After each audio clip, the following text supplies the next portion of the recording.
Assalamualaikum warahmatullahi wabarakatuh dan salam sejahtera. Hari ini kita akan berbincang tentang unsur dalam kumpulan 17. Unsur dalam kumpulan 17 terdiri daripada fluorin, klorin, bromin, iodin, astatin.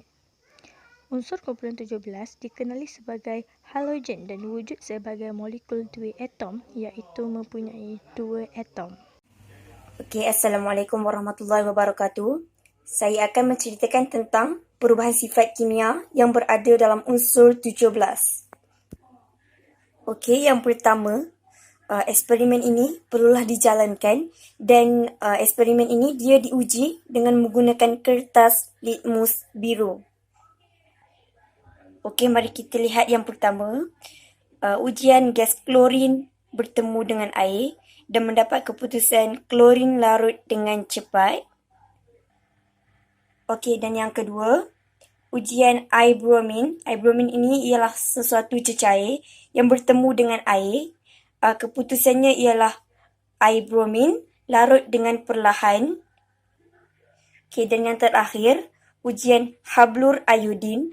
Hablur iodin ini ialah sesuatu pepejal yang bertemu dengan air dan keputusannya ialah hablur iodin ini larut dengan sedikit. Okey, yang seterusnya. Okey, larutan yang menukarkan kertas litmus biru ke merah dan ia melunturkannya. Okey, contoh, klorin dengan air menjadi asid hidrokolik dan asid hidrokolik bertemu dengan asid hipoklorus. Okey, yang seterusnya. Contoh yang seterusnya, halogen bertemu dengan ferrum menjadi halida. Halida ini ialah logam yang mempunyai molekul klorin, bromin dan iodin.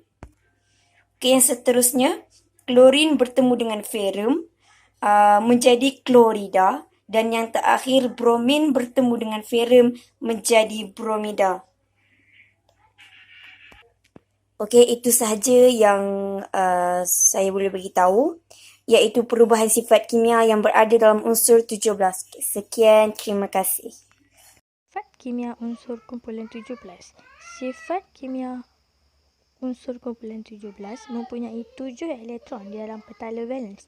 Dalam tindak balas kimia, unsur ini menerima 1 elektron dan membentuk ion bercas negatif 1. Apakah yang akan berlaku sekiranya unsur kumpulan 17 bertindak balas dengan air, logam dan alkali? Balas unsur kumpulan 17 dengan air, logam dan alkali. Sebelum itu, klorin, bromin dan iodin mempunyai sifat kimia yang sama tetapi mempunyai kereaktifan yang berbeza. Apabila halogen bertindak balas dengan air, maka larutan berasid akan terbentuk.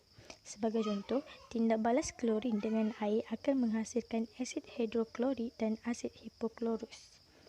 Seterusnya adalah tindak balas unsur kumpulan 17 dengan logam. Apabila halogen bertindak balas dengan logam, maka halida logam akan terbentuk. Sebagai contoh, tindak balas ferrum dengan bromin akan menghasilkan ferrum bromida.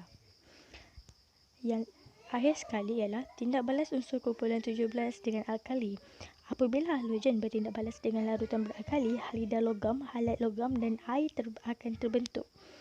Tindak balas iodin dengan natrium hidroksida akan menghasilkan natrium iodida, natrium iodat dan air.